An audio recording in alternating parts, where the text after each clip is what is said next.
हमारी ये महान परंपरा रही है कि औरतों को बदचलन साबित कर दो, भले ही मर्द ने भी साथ में वो किया हो, पर बदचलन कहा जाएगा तो सिर्फ औरत को। सफाई कर्मकारों की हमारी नीची जाति में घर चलाने की जिम्मेदारी हम औरतों की है। बाहर जाकर पैसे कमाने से लेकर बच्चों को पालने तक हर जिम्मेदारी औरत की है। मर्द जो कमाते हैं वह शराब में उड़ा देते हैं, और इसी वजह से मेरे समाज में अनेक औरतों का अपने काम की जगह के मर्दों के साथ नाजायज रिश्ता है। इसी के चलते हमारे समाज की अनेक औरतें बदचलन कही जाती है।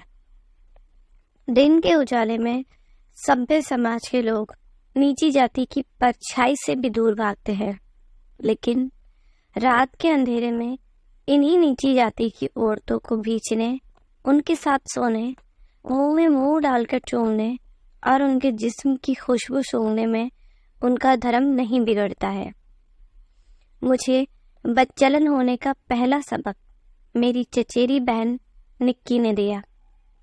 मुफ्त राशन पाने के लिए वह दुकानदार को खुश करती थी।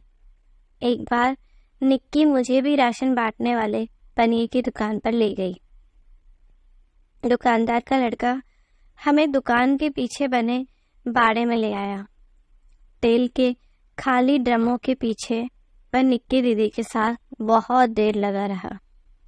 मैं दूसरी तरफ मुंह करके इस तरह खड़ी हो गई कि उन्हें एकांत मिल जाए और साथ ही दूसरी तरफ से किसी के आने की निगरानी रख सकूं। कुछ देर तक दीदी के सिसकने की आवाज़ आई और फिर वे अपनी जींस और टॉप ठीक करते हुए बाहर आई। इस घटना ने मुझे सबक दिया था कि जब दीदी मुफ्त राशन के बदले ये सब कर सकती थी, तो पैसों के लिए इसे करने में क्या बुराई है। मुझे भी अपने समाज की शरीफ औरतों की तरह नाक पर रुमाल बांधकर और हाथ में दस्ताने पहनकर किसी माल, रेलवे स्टेशन या बस अड्डे का शौचालय साफ न करना पड़े। इस बात से डरकर मैंने भी निक्की दीदी के बताए रास्ते पर चलने का फैसला कर लिया था। मैं खूबसूरत और थोड़ी पढ़ी लिखी थी। अनेक मर्द मुझे अपनी बाहों में लेने के लिए बेताब थे। उस समय मेरे यौवन पर सावन की बहार थी। नए नए खिले हुए उभार पुरानी नाप के कपड़ों को फाड़ कर बाहर निकलने के लिए बेताब थे। रोज रोज मर्दों की छेड़खानी का विरोध करने से अच्छा था कि समझौता कर लिया जाए। मेरे बनाए हुए कई दोस्त अमीर और सभ्य घरों के थे, जिनकी निगाह मेरे बदन पर रहती थी। मेरे ज़्यादातर अमीर दोस्त सीनियर सिटीजन थे, जो मुझे चोरी छिपे दुकानों के पीछे, पुलिया के नीचे या बन रहे मकानों में नहीं ले जाते थे। मेरे अमीर दोस्त तो मुझे उन महंगे होटलों में लेकर गए जिनमें इसके पहले मेरे समाज की कोई लड़की इनके टॉयलेट साफ करने भी न गई होगी। मैं निक्की दीदी की तरह सिर्फ राशन के लिए अपना शोषण नहीं करा रही थी, और इसी वजह से समाज ने मुझे बदचलन करार दे दिया। जब निक्की दीदी एक बेचारी थी, कुछ भी हो, लेकिन मैं अपनी जिंदगी से संतुष्ट थी। 25 साल की उम्र में जब मैंने अपने कमाए हुए पैसों से स्मार्टफोन और एक स्कूटर खरीद लिया, तब समाज के ठेकेदारों को ये सहन नहीं हुआ। उन्होंने मुझे आवारा और बदचलन साबित करते हुए मेरा घर से निकलना दूभर कर दिया। परिवार पर दबाव बनाकर मेरी शादी करा दी। मेरा पति राकेश एक प्राइवेट कंपनी में ट्रक ड्राइवर था। सुहागरात के बाद कुछ ही दिन वह मेरे साथ सेक्स कर सका। लोग कहते हैं कि मुझे अमीर और स्मार्ट लड़कों की लत लग चुकी थी।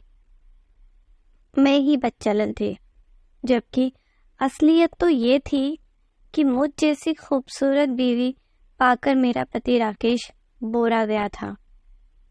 राकेश के ऑफिस के अमीर दोस्त पार्टी मनाने के लिए अक्सर हमारे घर आते थे।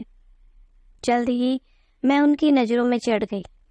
शराबी राकेश से बिस्तर पर कुछ बनता नहीं था और उसके दोस्त मेरे कपड़ों की चीर फाड़ करने और मेरे जिस्म पर सवारी करने को बेताब थे। एक दिन जब राकेश ने मुझे घर खर्च के पैसे देने में आनाकानी शुरू कर दी तो मेरा सब्र जवाब दे गया। मैंने राकेश के दोस्तों से समझौता कर लिया। राकेश के सभी दोस्त द्वारा दर्जनों बार मेरा उपभोग करने के बाद मेरी ससुराल में मुझे आवारा और बदचलन करार दिया। मुझे पैसों का लालची बता दिया। राकेश की फैक्ट्री के मालिक का लड़का संदीप मेरा पहला बॉयफ्रेंड था। उसे भी मैंने बगैर पैसों के कभी भी अपना शरीर छूने नहीं दिया। लेकिन मेरी जिंदगी का अब तक का वही एकमात्र ऐसा बंदा था जिसने मुझे हमेशा इज्जत दी और कभी बदनाम नहीं किया। मेरे बदचलन होने के चलते राकेश ने अब बहुत ज़्यादा शराब पीना शुरू कर दिया था। औरतें अपने पतियों को शराब पीने से रोकती हैं, लेकिन मैं राकेश को ज़्यादा से ज़्यादा दारू पिला देती थी ताकि वह मेरे साथ ज़बरदस्ती जिस्मानी संबंध ना बना सके।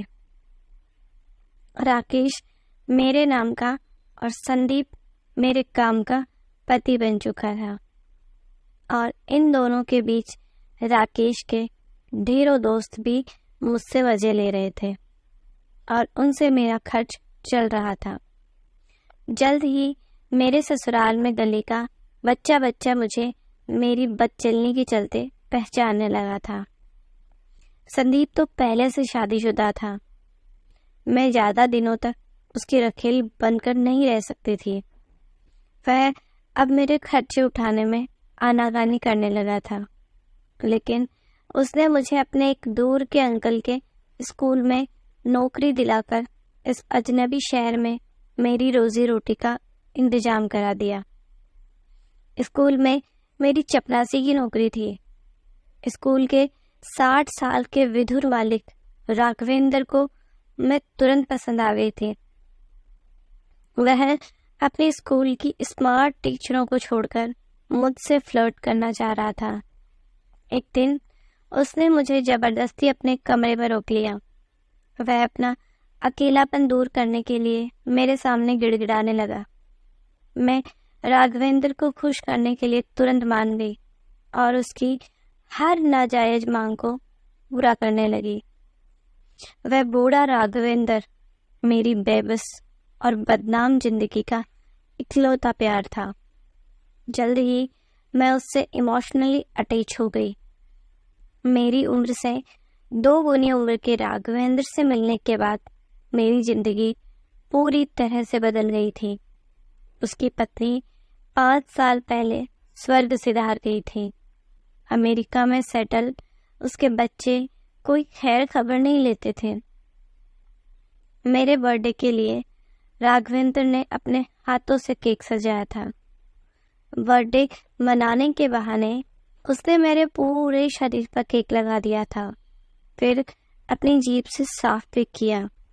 मुझे अपने बच्चे की तरह गोद में उठाकर वह अपने बंगले के स्विमिंग पूल में ले आया और घंटों मेरे साथ मस्ती करने के बाद मुझे शैंपेन से नहला दिया।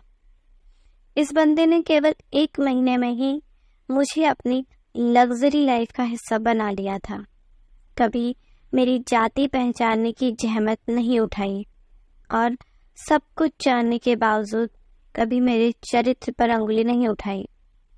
सिर्फ इस बात का अफसोस था कि वह मुझे मान नहीं बना सकता था। राघवेंद्र ने मुझे हमेशा अपने साथ रखने के लिए अपना पर्सनल असिस्टेंट बना लिया था। स्कूल और अपनी फैक्ट्री में घंटों वह मेरे साथ रहने लगा था। उसने मुझे अपने स्कूल की मास्टरनियों और फैक्ट्री के मैनेजरों का भी बॉस बना दिया था। मेरे चलते अब राघवेंद्र के मुलाजिम घपला नहीं कर पा रहे थे। हमारे बेमेल जोड़े को देखकर पहले तो उन्होंने मुझे फुसलाने की कोशिश की, लेकिन जब वे इसमें कामयाब नहीं हुए तो मुझे बदचलन औरत के रूप में बदनाम कर दिया। बदचलन कहे जाने से अब मुझे कोई फर्क नहीं पड़ता था, लेकिन अब तो उन्होंने मुझे दौलत की लालची एक फरेबी डायन तक साबित कर दिया था। इन्हीं उलझनों के बीच एक दिन कच्ची दारू पीते रहने के चलते राकेश मर गया। वह दिन मेरे लिए आज़ादी की तरह खुशियां लेकर आया था।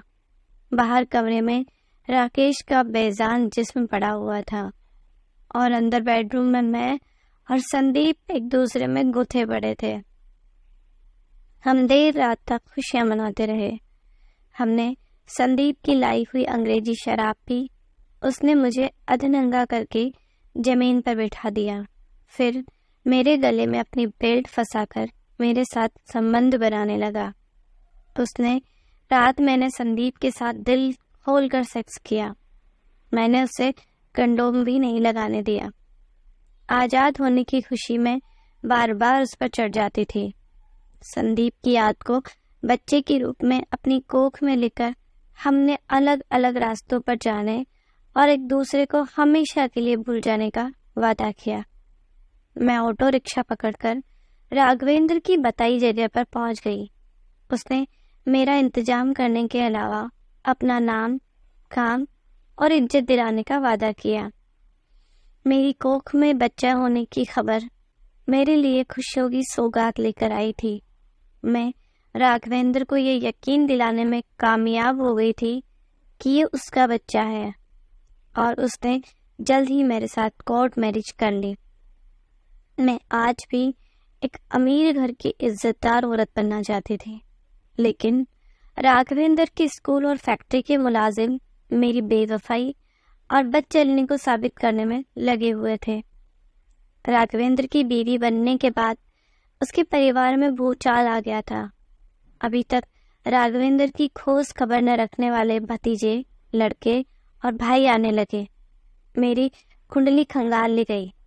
पहले उन्होंने मुझे राघवेंद्र से बेवफाई करने को मजबूर किया, लेकिन जब इसमें नाकाम हुए तो एक बार फिर मुझे बदचलन साबित करना शुरू हुआ।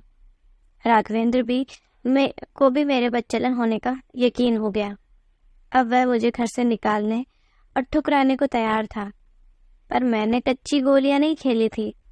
मेरे पास सबूत है कि उसने मेरा रेप किया है। ये कार्ड खेलते ही सब आरोप हवा हो जाएंगे। तो दोस्तों, आपको ये कहानी कैसी लगी प्लीज़ कमेंट में ज़रूर बताइए और चैनल को लाइक एंड सब्सक्राइब करना मत भूलिए। Thank you.